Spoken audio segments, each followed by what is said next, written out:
णमो सिद्धाणं नमो आर्याणं णमो वज्रायाणं णमो लोये सव्यसाहुणं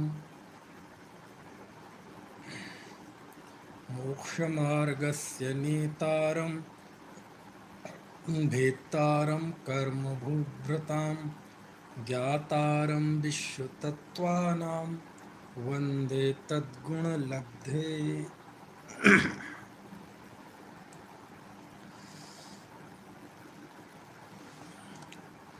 तत्वार्थ सूत्र दूसरा अध्याय। सुबह इंद्रियों की बात चली थी। सूत्र नंबर 19, सूत्र नंबर 20, सूत्र नंबर 21। पहले इन सूत्रों का वांचन करते हैं, इस दूसरे अध्याय के सूत्रों का। औशमिक क्षायकौ भावो मिश्रस्य जीवस्य स्वतत्वमौदैक पारिणामिकौ च द्विनवाष्टादशैकविंशतित्रिभेदा यथाक्रमम् सम्यक् तु चारित्र्ये ज्ञान दर्शन दान लाभ भोगोपभोग वीर्याणि च ज्ञानाज्ञान दर्शन लब्ध्यश्चतुस्त्रिपंच भेदाः सम्यक् चारित्र संयमा संयमाश्च गति कषाय लिंग मिथ्या दर्शनाज्ञान संयता सिद्ध्यलेस्याश्चतुश्चतुस्त्रयैकैकैकैक षड्भेदाः जीव भव्या भव्यत्वानि च उपयोगो लक्षणम् सद्विधोष्ट चतुर्भेदाः संसारिणो मुक्ताश्च समनस्का मनस्काः संसारिणस्त्रस्थावराः पृथिव्यप्तेजो वायु वनस्पतयः स्थावराः द्विन्द्रियादयास्त्रसाः पंचेन्द्रियाणि द्विविधानि निवृत्त्युपकरणे द्रव्येन्द्रियं लब्धुपयोगौ भावेन्द्रियं स्पर्शन रसन घ्राण चक्षुः श्रोत्राणि स्पर्श रस गंध वर्ण शब्दास्तदर्था श्रुतम अनिन्द्रियस्य वनस्पत्यानन्तानामेकं क्रमिपिपीलिका भ्रमर मनुष्यादीनामेकैकैक वृद्धानि संगिनः समनस्काः। चलिए, ये 24 सूत्रों का हमने पाठ किया। उम्मीद है आज 24वें सूत्र तक बात हो जाएगी। तो सुबह जो हमारी बात हुई थी, 5 इंद्रियां, इंद्रिय यानी जो आत्मा का परिचय कराएं, इंद्रियानी आत्मा, और इंद्रिय यानी जो आत्मा का परिचय कराएं, उसके अस्तित्व का ज्ञान कराएं। ऐसी 5 इंद्रियां स्पर्श रस घ्राण चक्षु कर्ण, और इन 5 इंद्रियों के क्रमशः 5 विषय ये अगले सूत्र में आए हैं, 20वें सूत्र में।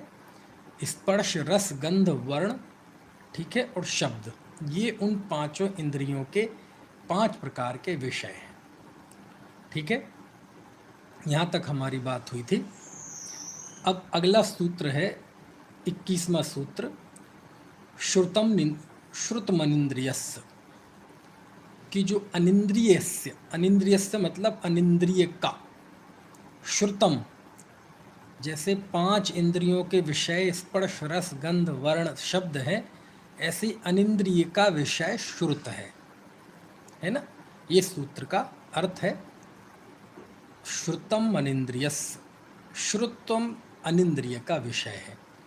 ठीक है, वो श्रुतम है और आ उसमें जुड़ा हुआ है, तो वो आ दिखेगा नहीं, लेकिन वो उसमें शामिल है।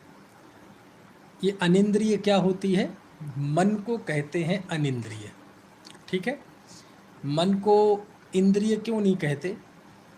क्योंकि वो इंद्रिय जैसी अवस्थित नहीं होती। जैसे नेत्र इंद्रिय यहाँ अवस्थित है, घ्राण इंद्रिय यहाँ अवस्थित है, कर्ण यहाँ अवस्थित है, ऐसी मन किसी एक जगह अवस्थित नहीं है जहाँ के प्रदेशों से ज्ञान होता हो। ठीक है, तो इसलिए वह अनिन्द्रिय है, इंद्रिय नहीं है। ठीक है, तो ऐसी अनिन्द्रिय का विषय श्रुत है, यानी मन का विषय क्या हो गया? श्रुत। अब ये श्रुत क्या है? तो श्रुत का तो अर्थ होता है सुना हुआ, है ना, लेकिन यहाँ श्रुत का अर्थ सुना हुआ नहीं है। श्रुत ज्ञान में जो श्रुत का अर्थ अपेक्षित था, है ना, बस वो यहाँ अपेक्षित है। तो श्रुत ज्ञान का जो विषय होता है वो श्रुत कहलाता है। क्या कहा मैंने? श्रुत ज्ञान का जो विषय है वो श्रुत कहलाता है और उसका ग्रहण इस मन के द्वारा होता है। यद्यपि मन के द्वारा जो मति ज्ञान भी होता है ना, लेकिन जो विचारणे का काम है, जो विशेष जानने की शक्ति है, विशेष जानना, विचार करना, ये श्रुत ज्ञान में होता है और ये अनिंद्रिय का काम है। कहते ना, हमारे मन में एक बात आई, हमारे मन ने ये कहा, हमारे मन में उथल पुथल चल रही है, तो ये जो आपके अंदर श्रुत है ना संबंधी विकल्प चल रहे हैं, ये सब मन का विषय है। ठीक है, तो श्रुत ज्ञान जिसे जानता है वह श्रुत कहलाता है और वो अनिंद्रिय का विषय है, यानी वो मन का विषय है। ठीक है, ये इस सूत्र का अर्थ है। तो क्या मन केवल श्रुत को ही जानता है? भाई मति ज्ञान हम किसे कहते हैं? मन और इंद्रियों के निमित्त से होने वाला ज्ञान मति ज्ञान। तो मन का काम तो वहाँ भी है ना? नहीं, वहाँ भी है, वहाँ भी है। मति ज्ञान में मन का भी काम है और पांचों इंद्रियों का भी काम है, लेकिन श्रुत ज्ञान का जो श्रुत है उसको केवल मन विषय करता है।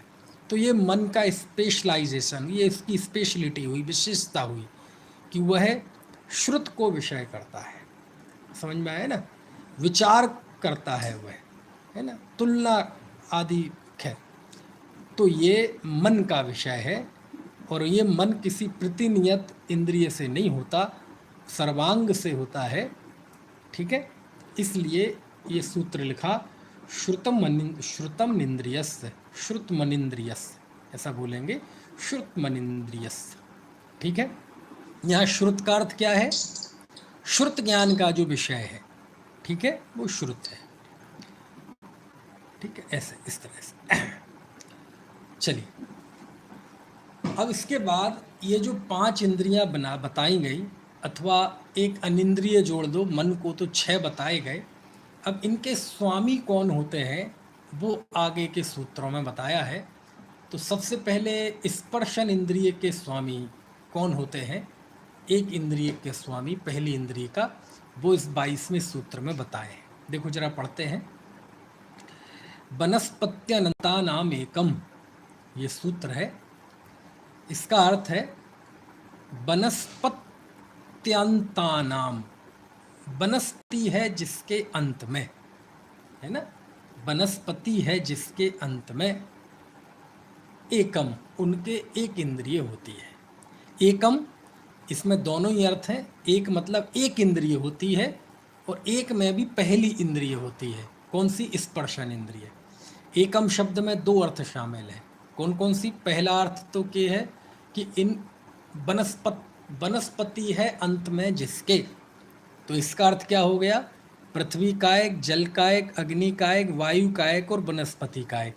तो वनस्पति कायक सबसे अंत में है, तो वनस्पति के अंत, वनस्पति जिसके अंत में है, यानी वनस्पति और उसके पहले चारों स्थावर। इस तरह पांचों स्थावर जीव के एक इंद्रिय होती है। तो एकम शब्द में 2 अर्थ शामिल हैं। कौन कौन से? एक तो संख्या की एक इंद्रिय होती है, और एकम में ये अर्थ भी शामिल है कि पहली इंद्रिय। पहली इंद्रिय कौन सी? स्पर्शन। ठीक है, तो इनके एक स्पर्शन इंद्रिय होती है। पांचों स्थावर के एकमात्र स्पर्शन इंद्रिय होती है, यानी इनके केवल स्पर्शन इंद्रिया वर्णी कर्म का क्षय उपशम होता है। बाकी की इंद्रियों का संबंधी जो ज्ञान है वो क्या है? वो उनके लिए सर्वघाती प्रकृतियां हैं ज्ञान की। वो पूरी तरह से उन्होंने 4 इंद्रिय संबंधी सर्वघाती प्रकृतियों का उदय है। माने रसना इंद्रिय, घ्राण इंद्रिय, चक्षु इंद्रिय, कर्ण इंद्रिय के जो विषय हैं वो कभी नहीं जान पाएंगे। तो उस संबंधी तो उनके सर्वघाती प्रकृतियों का उदय है, लेकिन ये जो है ये इसका क्षय उपशम है। किसका? स्पर्श इंद्रिया वर्णी कर्म का, उसके क्षय उपशम है। उसी के साथ फिर वीर्यांतराय का भी क्षय उपशम है। वो शरीर नाम कर्म की रचना भी है स्पर्शन इंद्रिय की, वो सारी चीज़ें उसके हैं। ठीक है, तो ये एक इंद्रिय यानी पांचों स्थावर के एकमात्र स्पर्शन इंद्रिय होती है। ठीक है, ये बात समझ में आ गई? कितने प्राण होते हैं इनमें? 4 प्राण होते हैं, स्पर्श इंद्रिय और काय बल, आयु और श्वासोच्छ्वास। ठीक है, चलिए, तो ये बात हो गई। अब आ जाइए, ये जो कहते हैं ना कि अ, पृथ्वी, जल, अग्नि, वायु, वनस्पति, ये जो 5 इंद्रियां हैं, बोले पेड़ पौधे भी बोले सूंघते हैं, इनको भी गंध आती है। ऐसा बिल्कुल नहीं है, है ना। सबके केवल और केवल एक ही इंद्रिय होती है, इनमें देखने की ताकत नहीं होती, सूंघने की ताकत नहीं होती, बस टच, है ना, इनकी केवल टच होता है, बस ये उनकी इंद्रिय होती है ना। और आपने देखा होगा कि लोग पेड़ों को क्या करते हैं, तोड़ देते हैं, पत्तियां तोड़ते हैं, अनर्थ में दंड करते हैं, अथवा कि कई लोग तो होर्डिंग लगाने के लिए पेड़ों पे कील ठोकते हैं, तो उन्हें तकलीफ होती है कि नहीं? हाँ, अरे उनकी स्पर्शन इंद्रिय होती है, आपको ठोकी जाए तो आपको तकलीफ होगी कि नहीं, है ना। तो ये चलिए, ऐसी पृथ्वी हम जब खोदते हैं तो पृथ्वी का एक जीव को भी दुख होता है, तकलीफ होती है, उसे भी कष्ट होता है ना। ऐसी जब जल बिलोते हैं तो यदि उसमें जल कायक है तो उसको भी कष्ट होता है, अग्नि को भी क्योंकि स्पर्शन इंद्रिय संबंधी उसको कष्ट है, तो वो होता है उसके, है ना। चलिए, इसके बाद अगला सूत्र है 23वां सूत्र। इस 23वें सूत्र में ये बताया गया है कि एक इंद्रिय के स्वामी को तो बता दिया गया 22वें सूत्र में, लेकिन 2 इंद्रिय, 3 इंद्रिय, 4 इंद्रिय और 5 इंद्रिय के स्वामी कौन है, तो वो इस सूत्र में बताया है। क्रमि पिपील का भ्रमर मनुष्यादीना में कई वृद्धानी। एक वृद्धानी मतलब एक एक को वृद्धि करते हुए, यानी इन 5 स्थावरों के एक इंद्रिय है, तो अब इसमें एक एक की वृद्धि करते जाइए। तो दो इंद्रियां होती हैं किसके? कृमि। कृमि कृमि मतलब एक तरह का कीड़ा ही है, पेट में हो जाते हैं ना कृमि बच्चों के। कृमि के 2 इंद्रिय, पिपीलिका, पिपीलिका मतलब चींटी, 3 इंद्रिय, भ्रमर, भ्रमर तो जानते हैं ना, भौरा, एकदम काला जो होता है, फूलों पे मंडराता है, बहुत ज़बरदस्त वाइब्रेट करता है, मोबाइल क्या वाइब्रेट करेंगे, इससे भी तेज वाइब्रेट करता है, बहुत ज़बरदस्त, है ना। तो वो भौरा, वो 4 इंद्रिय। और फिर मनुष्य, ये 5 इंद्रिय। और आदि, आदि में मतलब 5 इंद्रिय से आगे कोई 6 इंद्रिय तो होता ही नहीं है, तो फिर आदि शब्द क्यों दिया, दिखा ना। क्रमि, ये 2 इंद्रिय, पिपीलिका चींटी 3 इंद्रिय, भ्रमर 4 इंद्रिय, मनुष्य 5 इंद्रिय, और आदि नाम, ठीक है, आदि नाम, ये तो विभक्ति का प्रयोग हो गया, है ना, लेकिन आदि शब्द है, ये आदि क्यों लिया, आदि से क्या मतलब है? अब 5 इंद्रिय के आगे आदि कौन होती है, तो यहाँ आदि का मतलब ये है कि ये केवल एक हमने उदाहरण दे दिया है। आदि यानी 2 इंद्रिय कौन है? कृमि आदि। 3 इंद्रिय कौन है? पिपीलिका आदि। माने बहुत सारे जीव हैं, केवल कृमि नहीं, केवल पिपीलिका नहीं। 4 इंद्रिय भ्रमर आदि और 5 इंद्रिय मनुष्य आदि। ये एक एक इनमें वृद्धि करते जाइए तो ये इतनी इतनी इंद्रियों के स्वामी होते हैं। ठीक है, तो ये है। अब इसमें ये चीज़ देखने लायक है कि 2 इंद्रिय में और कौन कौन से जीव आते हैं।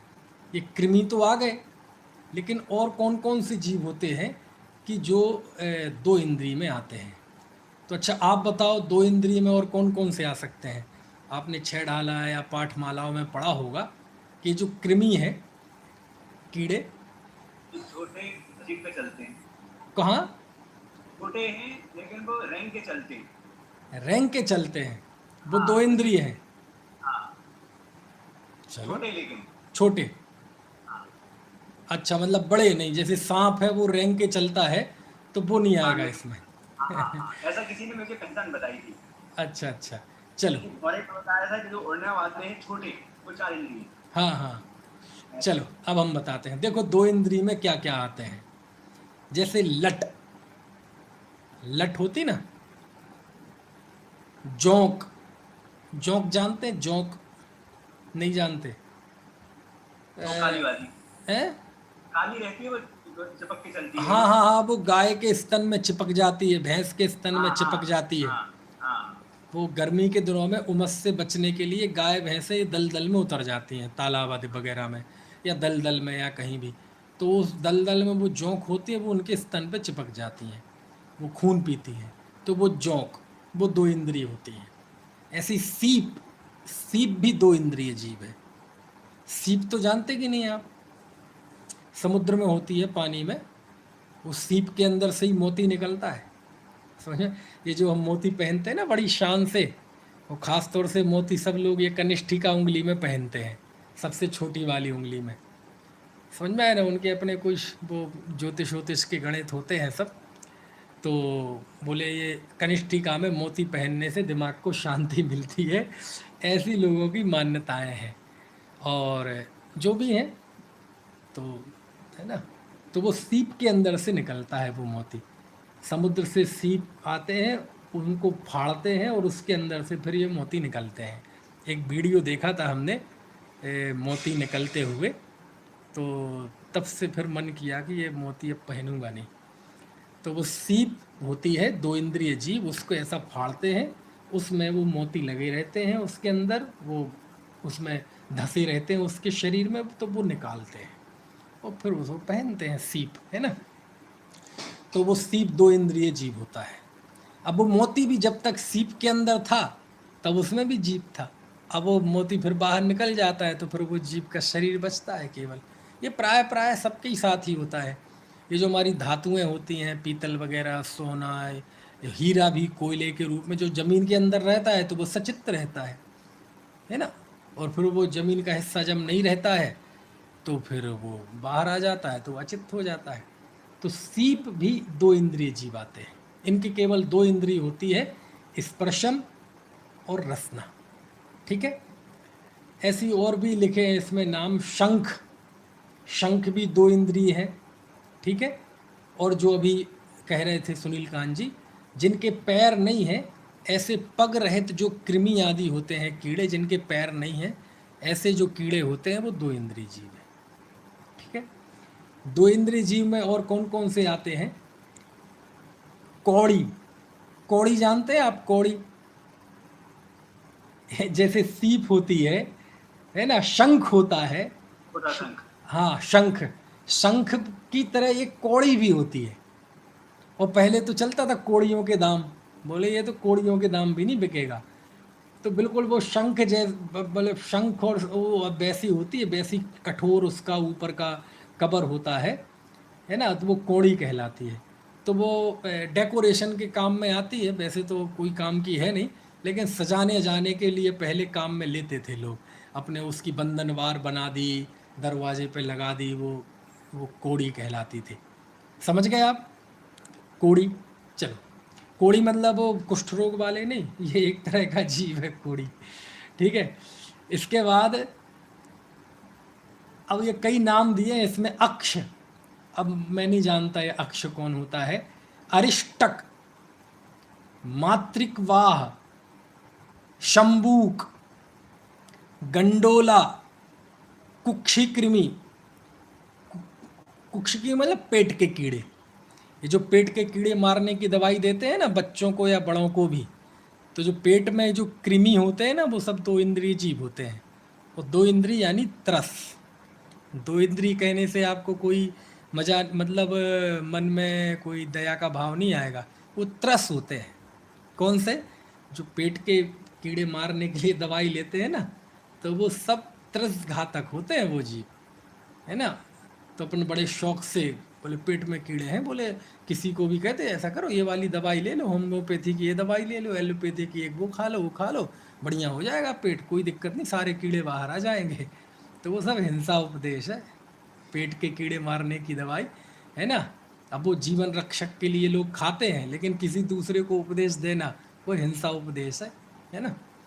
तो ये पेट के जो कीड़े हैं ये सब 2 इंद्रिय हैं, ठीक है। तो इस तरह से आप मोटा मोटा अंदाज़ा लगा सकते हैं कि इनके 2 इंद्रिय होती हैं, स्पर्शन और रसना। अच्छा, एक कोरोना कितने इंद्रिय जीव है? क्यों जी, कौन बताएगा कोरोना कितने इंद्रिय जीव है? एक सुना था। एक इंद्रिय होता तो इतना उत्पात, खैर उत्पात तो आर्टिफिशियल है, ये जीव है ही नहीं है। अच्छा, लगता है आज समाचार हमारा सोशल मीडिया काफ़ी देख रहे हैं। आर्टिफिशियल भी होगा तो है तो वायरस है भाई। संभावना है कि 2 इंद्रिय है ना। और बाकी तो अब अभी हमने फोटो में ही देखा है, और अब देखेंगे तो उनकी इंद्रियां गिन लेना कौन कौन सी है। 2 इंद्रिय होता तो विजिबल होता ना फिर।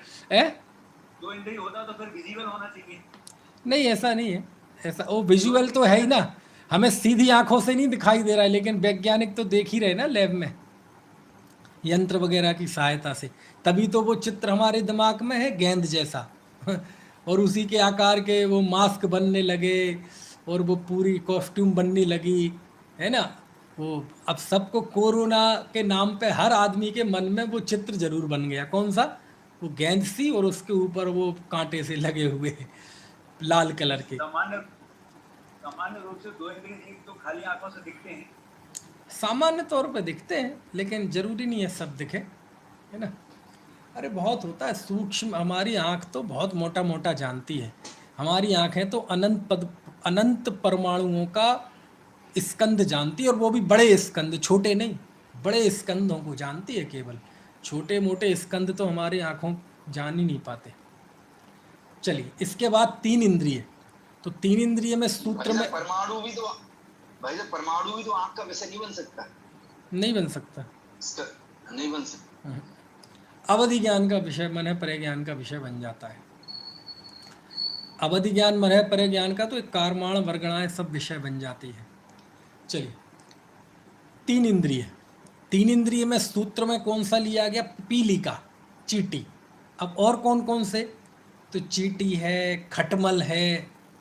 खटमल देखे किसी ने? नहीं। छोटे पैर वाले है, इनकी भी पहचान में आई थी, जो छोटे हों लेकिन पैर हों, हाँ, वो 3 इंद्रिय कहलाते हैं। ठीक है। तो ये खटमल बहुत खतरनाक होता है। खटमल आप पुराने लोग जानते होंगे, नए लोगों ने तो देखा भी नहीं होगा खटमल। हम तो जब वो 9वीं 10वीं पढ़ते थे तो विज्ञान का रजिस्टर बनाना पड़ता था, फाइल, उसमें खटमल का चित्र बनाते थे समझ में आया ना, है ना। तो लेकिन ये होता है, तो पहले के लोग खटमल, जैसे मच्छर परेशान करते ना, पहले खटमल परेशान करते थे, है ना। खटमल, चींटी। चींटी तो जू जू जू जू जू, ये 3 इंद्रिय जीव है, और आमतौर पे अब नहीं पाए जाते। नहीं तो पहले के लोगों के बालों में सिर में बहुत जू हुआ करते थे, अब भी होते होंगे, है ना। और रात में सो जाओ तो एक आदमी के जू दूसरे के सिर में चले जाते थे, आदमी खुजली करता रहता था, है ना। और ये आते ना, पहले जू मारने के तेल आते थे ऐसे, उसके विज्ञापन आते थे, क्या कहलाते हैं वो, एंटी डैंड्रफ जैसे आते ना, है ना, कि इससे जू साफ हो जाते हैं। काय का? हाँ हाँ, तो ये जू, अब अब वर्तमान पीढ़ी के बच्चे तो बेचारे जानते भी नहीं जू क्या होता है, उन्हें देखे ही नहीं। पहले तो महिलाओं का काम यही रहता था दोपहर में एक दूसरे के जू निकालना, है ना। और वो लकड़ी की एक वो कंघा सा आता था, उसे पकड़ पकड़ के ऐसे निकालते थे, और कई तो निकाल निकाल के एक डिब्बी में इकट्ठे करते जाते थे, देख तेरी मैंने सिर से इतने जू निकाले, है ना। चलिए, इसके बाद चींटी, खटमल, बिच्छू। बिच्छू भी 3 इंद्रिय जीव है, ठीक है। इनके 3 इंद्रियां होती, स्पर्शन, रसना, घ्राण। अब बताओ, बिच्छू को दिखाई नहीं देता, सुनाई नहीं देता, लेकिन इतना खतरनाक है कि एक बार बिच्छू का काटा, आप में से काटा है किसी को बिच्छू का? किसी को टेस्ट मिला है?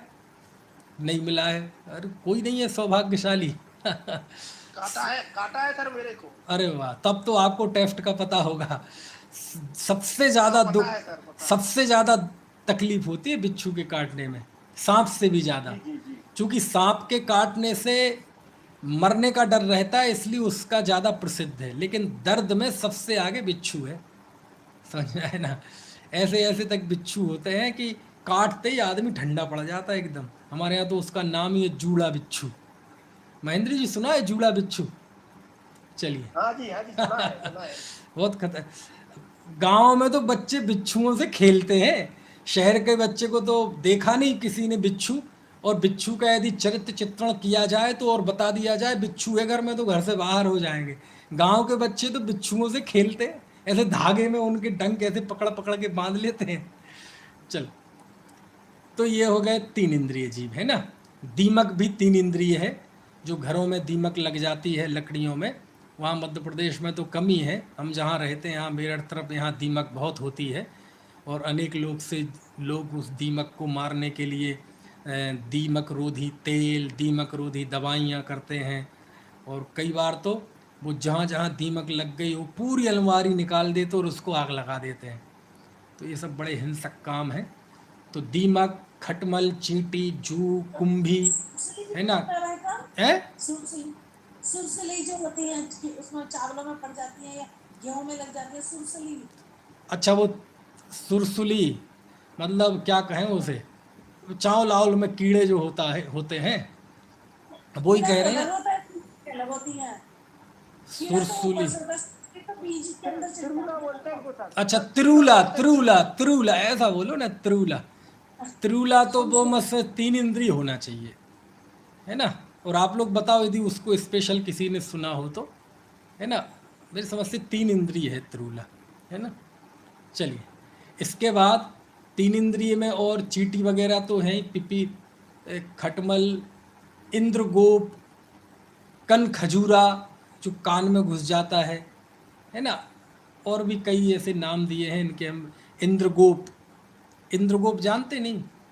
वीर बधूटी वो एक होता है कीड़ा। गोम्ही कन खजूरे को। एक उत्तिंग अन्न कीट, देखो ये आ गया आपका वही जो आप पूछ रही थी ना सुनीता जी, ये इसका ये नाम है उत्तिंग अन्न कीट। मतलब अन्न में होने वाला वही जो आप वो छेद सा हो जाता है ना, बहुत दिन तक अनाज रखे रहते तो उसके अंदर हो जाता है। उसका क्या नाम बताया था आपने? सुरीला क्या बोला था? तिरुला तिरुला नहीं, त्रिउला तो अपना बुंदेली हो गया। ये उन्होंने मेरठ का क्या बोला था?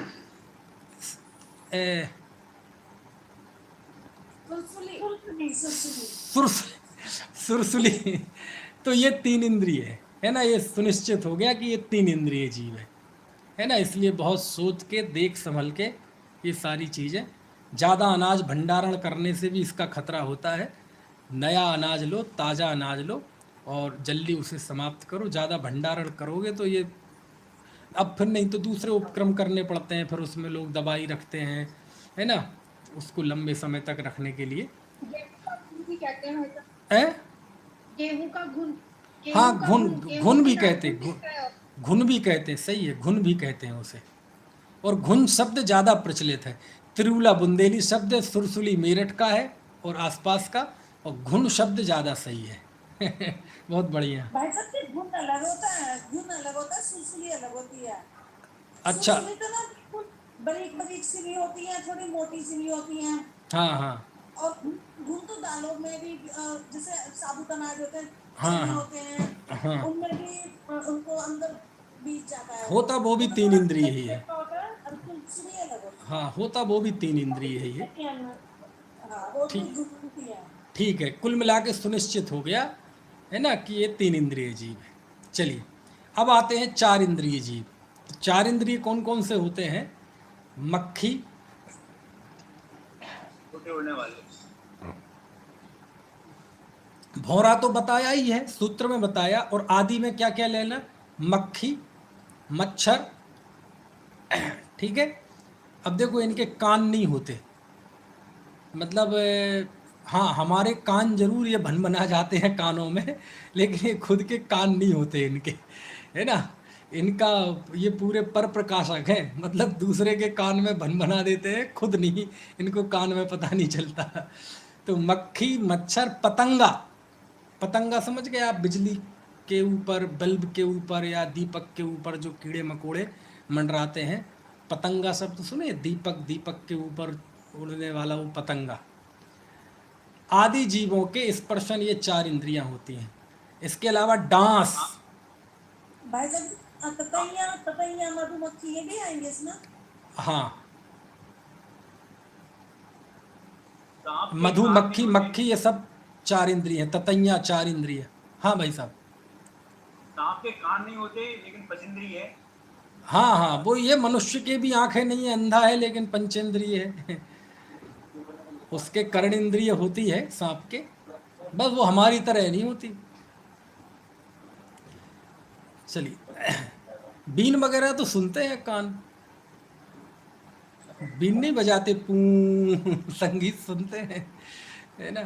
तो देखो, तो ये डांस मच्छर है, मक्खी है, मधुमक्खी है, भौरा है। कैसे सुनता है वो? है कैसे सुन, कैसे- हाँ मतलब सुनता तो है ना। कीट, मकड़ी, मकड़ी भी 4 इंद्रिय है। शलभ, ये भी 4 इंद्रिय है। पतंगा, ये सब 4 इंद्रिय जीव है। इनके स्पर्शन, रसना, घ्राण, चक्षु, ये 4 इंद्रिय हैं, ये उड़ने वाले कीड़े मकोड़े। चलिए, इसके बाद पंचेंद्रिय में आ जाइए। तो जितने अंडज होते हैं, अंडों से पैदा होते हैं, है ना, वो पंचेंद्रिय हैं। पोतज, हम सब पंचेंद्रिय हैं। सम्मूर्छन जीव पंचेंद्रिय हो सकते हैं। मनुष्य त्रेंच तो पंचेंद्रिय, मनुष्य और देवनार की तो पंचेंद्रिय हैं ही। हाथी, घोड़ा, कुत्ता, बिल्ली, गाय, भैंस, चूहा, ये सब पंचेंद्रिय हैं। ठीक है। जल में रहने वाले बहुतेरे जीव, मच्छ, मगरमच्छ, महामच्छ, है ना, पंचेंद्रिय हैं। ये सब पंचेंद्रिय हैं। ठीक है। तो इस तरह से मोटे मोटे तौर पर हमने ये पूरे जीव जगत को, जिसे हम ये समझ लो जैन धर्म का ये क्या बोलते हैं, जहाँ जीव विज्ञान है ये क्या है, ये जीव विज्ञान है, जहाँ प्रकृति में रहने वाले जीव, है ना, उनकी इंद्रियां, उनके विषय के ग्रहण करने की क्षमता, कितने विषय को ग्रहण कर, अरे अभी तो शास्त्रों में बहुत स्पेशल लिखा है कि एक इंद्रिय जीव की चक्षु इंद्रिय का विषय कितना है, रसना इंद्रिय का विषय कितना है, 2 इंद्रिय जीव के उत्कृष्ट विषय कितना है, यानी पूरा जीव विज्ञान है इसमें। और अभी कर्म फिलॉसफी में आ जाएंगे तो एक एक जीव के कौन कौन सी कर्म प्रकृतियों का उदय है, कितना उत्कृष्ट उदय हो सकता है, तो वो सारा बहुत विश्लेषण है, ये पूरा जीव विज्ञान है। समझ में है। इस तरह से भाई साहब ये मछली मछली कितना इंद्रिय है? पंचेंद्रिय है। मछली तो बहुत स्पेशल प्राणी है। त्रेंचों में महामच्छ जो होता है ना, वो 7 मिनट तक चला जाता है। यानी हम पंचम काल के मनुष्य 7 मिनट नहीं जा सकते, लेकिन काल की बाधा को अभी छोड़ दिया जाए तो जो मच्छ होता है ना, मच्छ, वो 7 मिनट तक जा सकता है। पंचेंद्रिय होता है। मच्छ मतलब समझ गया, मच्छ मतलब मगरमच्छ नहीं, मच्छ यानी मच्छी हुई मादा, तो मच्छी का जो नर रूप है, मछली तो हो गई मादा, फीमेल, इसका जो मेल है मछली का घर वाला, वो मच्छ कहलाता है, और वो 7 मिनट तक जाता है ना, मछली नहीं जाती ऐसे। चलिए, तो ये हो गया। अब आगे के सूत्र पर बढ़ें। तो अब हो गए, एक इंद्रिय के स्वामी हो गए, 2 इंद्रिय, 3 इंद्रिय, 4 इंद्रिय, पंचेंद्रिय के स्वामी बता दिए। अब एक और बचा, वो बचा अनिंद्रिय। अनिंद्रिय मतलब मन। तो मन सहित जीव के स्वामी कौन होते हैं, तो उसके लिए अगला सूत्र लिखा 24वां, संगिनः समनस्काः। जो जो मन सहित जीव होते हैं वो संगी होते हैं, मतलब संगी जीव मन सहित होते हैं। तो क्या क्या मतलब हुआ, मन सहित होना मतलब संगी। तो ये संगी कौन होते हैं, तो संगी जिनके संज्ञा होती है। अब आप कहेंगे संज्ञा किसे कहते हैं, तो संज्ञा मतलब जैसे हम किसी के नाम रखते हैं ना, नाम, किसी का नाम रख दिया हमने नितिन, किसी का नाम रख दिया कुछ भी, है ना, आप सबके हमारे नाम है। नाउन, नाउन जैसे संज्ञा बोलते हैं, अंग्रेजी में नाउन बोलते हैं, संस्कृत में संज्ञा बोलते हैं, हिंदी में हम नाम बोल देते हैं, है ना। वैसे संस्कृत में ये भी नाम भी बोलते हैं, और केवल मनुष्यों की नहीं, हर वस्तु की कोई ना कोई संज्ञा है। ये ट्यूबलाइट है, ये मोबाइल है, ये संज्ञा है, ये माइक है, ये संज्ञा है, ठीक है ना। पशुओं के तक नाम होते हैं, कुत्ता, बिल्ली, गाय, भैंस, और उसमें तो नाम निक्षेप भी आजकल होने लगा। आपके किसी ने घर में यदि कुत्ता पाल रखा हो और आप उसको कह दो कि आपका कुत्ता, तो बुरा मान जाते हैं, बोले कुत्ता नहीं है, वो हमारा टायसन है, वो हमारा शेरू है, वो हमारा टाइगर है। समझ में आए ना। उन त्रेंचों के नाम की इतनी चिंता रहती है कि उसको यदि हकीकत में नाम बोल दो कि आपका कुत्ता, तो वो कमाल की बात यह है कि वो कुत्ता भी भौंकने लगता है, उसे कुत्ता कहो तो मालिक की अकड़ उसमें भी आ जाती है। समझ में आए ना।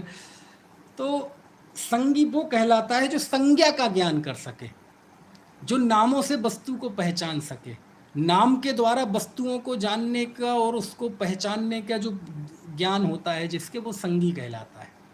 संगी का अर्थ शिक्षा ग्रहण करने वाला भी होता है, संगी का अर्थ उपदेश ग्रहण करने वाला भी होता है, संगी का अर्थ जो हित अहित का विवेक कर सके, संगी का अर्थ जो श्लोक आदि को, है ना, छंद आदि को सुनकर उसका अर्थ जान सके, ये संगी कहलाता है। और ये संगी जो होता है ये मन सहित होता है, ठीक है। तो इस तरह से ये सूत्र आया संगिनः समनस्काः, ठीक है। तो ये 24वां सूत्र हुआ। थोड़ा तेजी से इसलिए बढ़ रहे हैं कि ये सब पाठमालाओं के विषय हैं, ऐसा नहीं है कि कोई बहुत नई या अद्भुत या कोई मुझे इसमें बहुत नया कोई शास्त्रों में ऐसा चमत्कार करने वाली चीज़ मिलेगी या इसमें से कोई बहुत बड़ी अध्यात्म व वैराग्य की बातें निकलेंगी। वैराग्य और अध्यात्म तो देखोगे तो सब जगह ही है। इन जीवों के स्वरूप को जानकर ही हम अहिंसात्मक आचरण की प्रेरणा ले सकते हैं कि हमें अपनी खान पान, रहन सहन, हमारी जो लाइफ स्टाइल है उसमें जीवों की अहिंसा का, दया का कैसे स्मरण रखना चाहिए कि ऐसे ये 2 इंद्रिय, 3 इंद्रिय, 4 इंद्रिय त्रस जीव होते हैं, भोजन बनाने में भी त्रस जीव होते हैं, तो उसका भी ध्यान रखना चाहिए। तो ये सारी चीज़ें इसमें से निकलती हैं, ठीक है। चलिए अब आते हैं हम अगले सूत्र की तरफ, और अगला सूत्र है 25वां। और अब यहाँ से विषय थोड़ा बदल गया। पहले सूत्रों में बताए जीव के साधारण भाव, असाधारण भाव, फिर बताई जीव की पहचान, फिर बताया संसारी जीवों के भेद प्रभेद, और फिर बताए इंद्रियों के भेद प्रभेद, और फिर इंद्रियां वो किन जीवों के होते हैं उनके स्वामी बताए। अब इस संसारी जीव की एक बहुत महत्वपूर्ण चीज़ होती है कि मान लीजिए अभी आपने 1 इंद्रिय, 2 इंद्रिय, 4 इंद्रिय, 5 इंद्रिय के स्वामी जीव बता दिए, तो ये अनंत काल तक तो इस इंद्रिय के स्वामी है नहीं, उनका मरण होगा। मरण होगा तो वो नया शरीर धारण करेंगे, नई इंद्रियां धारण करेंगे, नया क्षयोपशम धारण करेंगे, नई लब्धि उपयोग इनके होगा। तो ये जो एक शरीर छोड़कर दूसरे शरीर में जाते हैं, है ना, तो अब उसकी व्यवस्था क्या है, वो कैसे जाते हैं, उनकी क्या व्यवस्था रहती है उस दौरान, वो कथन अब प्रारंभ होता है। तो 25वां सूत्र हम पढ़ते हैं, है ना। अपन ने पाठ तो 24वें सूत्र तक ही किया था, इस उम्मीद से कि आज 24वें सूत्र तक हो पाएंगे, लेकिन 25वें तक आ गए। कभी कभी उल्टा होता है, कभी कभी सोचो कि 4-5 सूत्र हो जाएंगे, पता चले एक ही हो, और आज उल्टा भी हो गए। देखो 25वां सूत्र पढ़ते हैं। विग्रह गतौ कर्म योगा, बोल के बताइए। विग्रह गतौ कर्म योगा, विग्रह गति में कर्म योग होता है। क्या अर्थ है सूत्र का सामान्य अर्थ? विग्रह गति में कर्म योग होता है। विग्रह गतौ कर्म योगा, सरल है इसका संधि, छोटे छोटे सूत्र हैं। अब प्रश्न होता है ये विग्रह गति क्या होती है और कर्म योग क्या होता है। अब ये 2 टेक्निकल शब्द आ गए ना जरा, है ना। तो देखो पहले तो आप विग्रह गति समझो क्या होता है।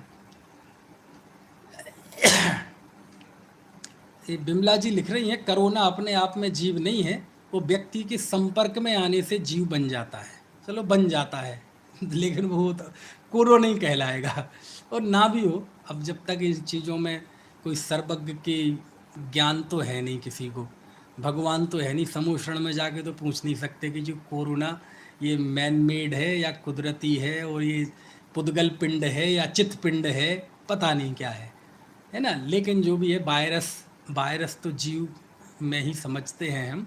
और यदि वो 2 इंद्रिय है, जो भी है, ये जो जो चीज़ मैंने कही या आपने बताई, आप में से भी कोई 2 इंद्रिय बता रहे थे, ये कोई सर्वज्ञ का वचन नहीं है। ना मैं कह रहा हूँ वो, ना आप कह रहे हैं वो, ना जब विमला जी कह रही हैं वो, है ना। ये तो अपन ने मोटा मोटा कराया, इसलिए इस बात को उस रूप में लेना, है ना। चलिए, विग्रह गतौ कर्म योगा। तो इसमें हमें जानना पड़ेगा ये विग्रह गति क्या होती है। विग्रह यानी होता है शरीर। विग्रह का अर्थ क्या होता है? शरीर। तो शरीर के लिए की जाने वाली गति, उसे कहते हैं विग्रह गति। अब मान लीजिए कोई वर्तमान शरीर धारण किए हुए मनुष्य है, तो अब वैसे तो वह चलता फिरता है, कभी यहाँ जाता है, रुपए पैसे के लिए गति करता है, भागता फिरता है, कभी मंदिर के लिए, कभी स्वाध्याय के लिए, कभी दुकान के लिए। ये गति ये भी है, जाना इसके लिए भी कहते हैं, है ना। चल तो इसमें भी रहा है ना। लेकिन जब ये शरीर के लिए गति करता है, और शरीर के लिए गति कब करेगा? जब ये शरीर छोड़ देगा। तो इस शरीर को छोड़ा और नया शरीर धारण करने के लिए जो इसका गमन होता है, उसे कहते हैं विग्रह गति। समझ में आ गई बात? विग्रह का अर्थ क्या हो गया? शरीर। तो शरीर के लिए की जाने वाली गति। अब आप यहाँ मनुष्य आयु पूरी हो गई और अगले आयु आपकी मान लो उदाहरण के लिए देव आयु है। देव आयु सोचें, छोटा मोटा क्यों सोचें, है ना। तो आप मनुष्य आयु छूट गई और देव शरीर में अभी पहुँचे नहीं हैं, तो वो जो बीच की गति होती है, 1 समय 2 समय 3 4 समय की, वो कहलाती है विग्रह गति। वो कौन सी गति कहलाती है? विग्रह गति। क्योंकि वो गति आपकी शरीर के लिए हुई है, शरीर को ग्रहण करने के लिए हुई है, ठीक है। और यदि आप मुक्त हो जाएंगे तो विग्रह गति नहीं होगी। क्यों? क्योंकि आपने ये शरीर तो छोड़ दिया, लेकिन आपकी जो गति है अब वह शरीर को धारण करने के लिए नहीं है, इसलिए वो विग्रह गति नहीं कहलाती। उसका कथन आगे आया है। तो विग्रह गति का कॉन्सेप्ट आप समझ गए सरलता से। कठिनता से परिभाषा बहुत है। अभी मैं टेक्निकल कई परिभाषाएं आपको गोमट सार आदि की पढ़ के बता दूंगा, तो वो कठिन हो जाएगी बात। लेकिन ये सबसे सरल परिभाषा, विग्रह यानी शरीर, शरीर के लिए होने वाली जीव की गति, वह विग्रह गति है। यहाँ गति का मतलब गमन, है ना। वो गति मनुष्य त्रंच देव नार की वो गति नहीं, ये भी एक अवस्था है ना, इस तरह से। अब दूसरा शब्द इसमें आया कर्म योगा। कर्म योग कहें, कर्माण योग कहें, एक ही बात है। तो क्या होता है कि जैसे मान लीजिए अभी वो मनुष्य था, तो मनुष्य रहते हुए उसके कर्माण योग भी था, मतलब शरीर में देखें कर्माण शरीर था और तेजस शरीर था और औदारिक शरीर था। अब वह शरीर छूट गया, अब वो देवगति में जाएगा तो उसके वैक्रियक होगा। लेकिन विग्रह गति में उसके केवल कर्माण शरीर होता है, कर्माण योग होता है। और वो कर्माण योग ऐसा कोई दिखाई नहीं देता। यदि मान लीजिए कोई जीव यहाँ मनुष्य गति से छूट गया और देवगति में जाने वाला है, तो रास्ते में सोचें कि उसके कर्माण योग है तो दिखाई दे जाए, ऐसा नहीं है। योग यानी होता है जीव के प्रदेशों का परिस्पंदन। हमारे आत्म प्रदेशों का जो परिस्पंदन होता है वो योग कहलाता है, ठीक है। और विग्रह गति में कर्म होते हैं, कर्मों का ग्रहण तो होता है, 9 कर्म वर्गणाओं का ग्रहण नहीं होता, तो उसी को कहते हैं कर्माण योग, उसे ही कहते हैं कर्म योग। वहाँ केवल जो कर्माण शरीर है, उस कर्माण शरीर से होने वाला आत्म प्रदेशों का परिस्पंदन है, बस इसी को कहते हैं कर्म योग, कर्माण योग। यदि वहाँ कर्माण योग नहीं मानेंगे तो या तो वह व्यक्ति वहाँ मुक्त हो जाएगा, भगवान बन जाएगा, क्योंकि कर्माण योग भी खत्म हो गया, तो मतलब आत्म प्रदेशों का परिस्पंदन खत्म हो गया। एक क्षण के लिए जीव निराश्रवी हो गया, मुक्त कहलाएगा वो, या फिर जड़ हो जाएगा। तो दोनों ही स्थितियाँ नहीं होती हैं। वहाँ भी उसके कर्मों का आश्रय होता है, लेकिन वहाँ ऐसे जो 9 कर्म आदि की रचनाएं होती हैं, जैसे ये आँख, नाक, कान, पेट, पीठ, ऐसा नहीं होता। वहाँ केवल कर्माण शरीर होता है। कर्माण शरीर के निमित्त से वहाँ आत्म प्रदेशों का परिस्पंदन होता है, उसी को कहते हैं कर्माण योग। और यही कारण है कि वहाँ भी आश्रव होता है। ठीक है, हमारा भी जो सर जी इसमें वहाँ पर तेज शरीर भी तो होता है ना सर, विग्रह गति शरीर में? की बात नहीं है, अभी योग की बात है, योग की बात है ना। तो कारमाण योग की बात है ये, तो ये कारमाण योग वहाँ होता है। और ये होता है तो आश्रव भी होता है, क्योंकि यदि ऐसा ना माना जाए तो वो मुक्त हो जाएगा, है ना। तो इसका अर्थ हुआ, ये सूत्र का अर्थ है कि विग्रह गति में कर्म योग होता है। ठीक है, विग्रह गति किसे कहते हैं? शरीर के लिए होने वाली गति विग्रह गति कहते हैं। कर्मयोग क्या है? कर्म के निमित्त से होने वाला जो आत्म प्रदेशों का परिस्पंदन है वह कर्मयोग है। ठीक है, इतनी बात आपको समझ में आ गई? इस पे कोई प्रश्न हो तो पूछ लीजिए, क्योंकि टाइम हो गया है और बाकी चर्चा आगे करेंगे।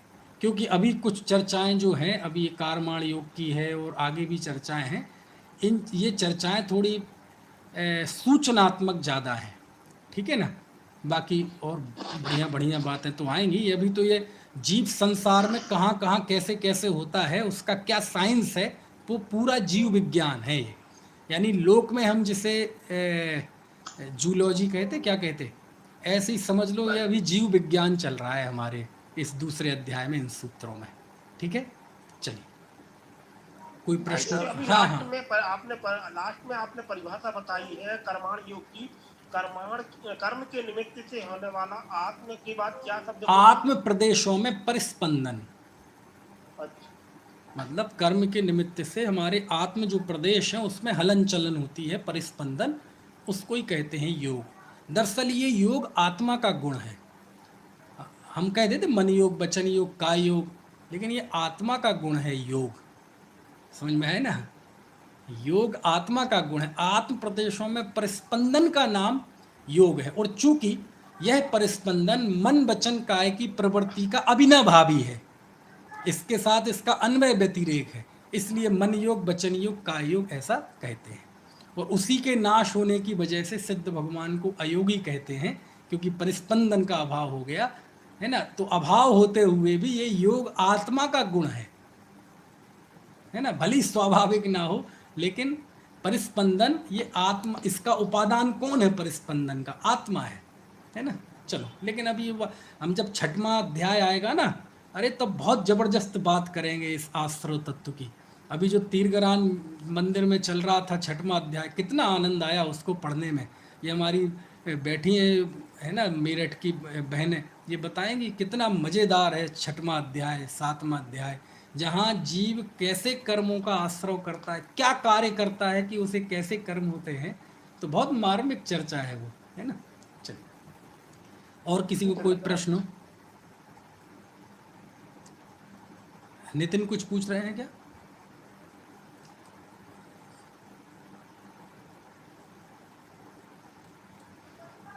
आवाज आ रही है एकदम? हाँ हाँ, बोलिए। आपने कहा था मत्स्य सातवें नरक का बंद करता है। हाँ हाँ, क्योंकि बात है कि पंचम काल के अंत तक, पंचम काल में ना ही सातवां नरक होता है ना ही 16वां स्वर्ग होता है। इसलिए मैंने कहा था ना, आगे मैंने कंडीशन लगा दी थी, काल की बाधा को छोड़ दो, मतलब काल की बाधा को छोड़ दो, तो कहा था मैंने। अभी का तो नहीं जा सकता तो होता सातवें है। नरक में, लेकिन अभी ये पंचम काल, चौथा काल, ये वाली बाधा छोड़ दो, तो वो चौथे काल का वो मच्छ होगा, तो वो जा सकता है सातवें नरक में। मच्छ मतलब बहुत तीव्र कसाई होता है क्या? वो बहुत तीव्र परिणाम होते हैं उसके। अब दो सोच लो, सातवें नरक जाने वाले कितने डेंजरस परिणाम होंगे उसके, कितने भयंकर। और कमाल की बात यह है, ये सातवें नरक जाने वाले हाथ पैर से कुछ नहीं करते। आप देखो जितने उदाहरण मिलेंगे, ये सब अनुमोदना करके जाते हैं। वो शालिसिक्त का उदाहरण आता है ना, तंदुल मक्ष का, कि वो महामक्ष था। हाँ, वो श्वास लेता था तो लाखों करोड़ों जीव अंदर जाते थे श्वास से और बाहर आ जाते थे।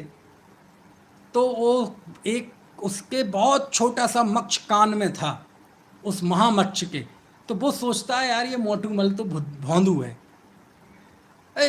मछलियाँ अंदर आ रही हैं और बाहर जा रही हैं, मैं होता तो गप कर जाता सारी। तो उसने एक भी मछली क्रियात्मक तौर पर नहीं खाई, लेकिन कहते उस भाव से वो सातवें नरक में जाता है। तो ये भाव का फल है। हाथों में हम जैन लोग, छना पानी पीने वाले, अहिंसावादी, हमारे हाथों में कहाँ इतनी ताकत है कि हम 7 में नरक का पाप करेंगे।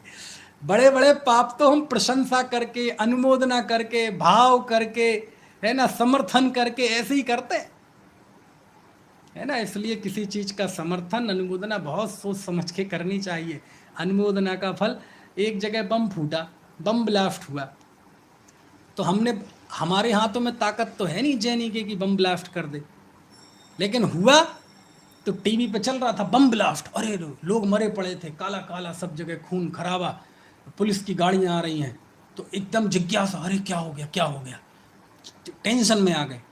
और इतने में हमने कोने में देखा, कहाँ की घटना है, इस्लामाबाद,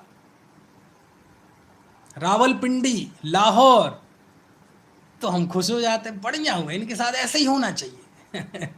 अब देखो, हमने एक भी जीव को मारा नहीं, एक भी जीव को प्रताड़ित नहीं किया, लेकिन उस बम ब्लास्ट से सैकड़ों लोग मरे, सैकड़ों बच्चे अनाथ हो गए, सैकड़ों महिलाएं विधवाएं हो गई। उनके जिंदगी भर का जो पीढ़ियों दर पीढ़ी वो दुख, पीढ़ी दर पीढ़ी वो हादसे के चिन्ह रहेंगे उनकी आंखों से गिरने वाले एक एक आंसू में वह घटना हमेशा जीवंत रहेगी। और हम सब उसका समर्थन करते हैं कि बहुत बढ़िया हुआ, ऐसा ही होना चाहिए। तो मनुष्य मरे, लोग यतीम हुए, बहनें विधवाएं हुई, और इतना ही नहीं, पशु मरे, पक्षी मरे, असंख्यात अनंत की तादाद में स्थावर त्रसजीवों की हिंसा हुई, वायु कायक, अग्नि कायक, नगोदिया, तो सब तरह। और यहाँ तक कि वो जमीन इतनी बंजर हो जाती है जहाँ ब्लास्ट होता है कि शताब्दियों तक वहाँ वनस्पति पैदा नहीं होती। तो इतनी अमानवीय हरकत हमने कुछ नहीं किया, हमने मारा एक मच्छर को भी नहीं, लेकिन अच्छा हुआ, ऐसा ही होना चाहिए इनके साथ। तो आप समझ सकते हैं कितना खतरनाक होता है अनुमोदना का भाव, है ना। चलिए, और किसी का कोई प्रश्न? चलिए, जिनवाणी स्तुति। निज निधि निज में बताई, यह अनंत उपकार है, जिसके लिए जिनवाणी माँ को वंदना शतवार है।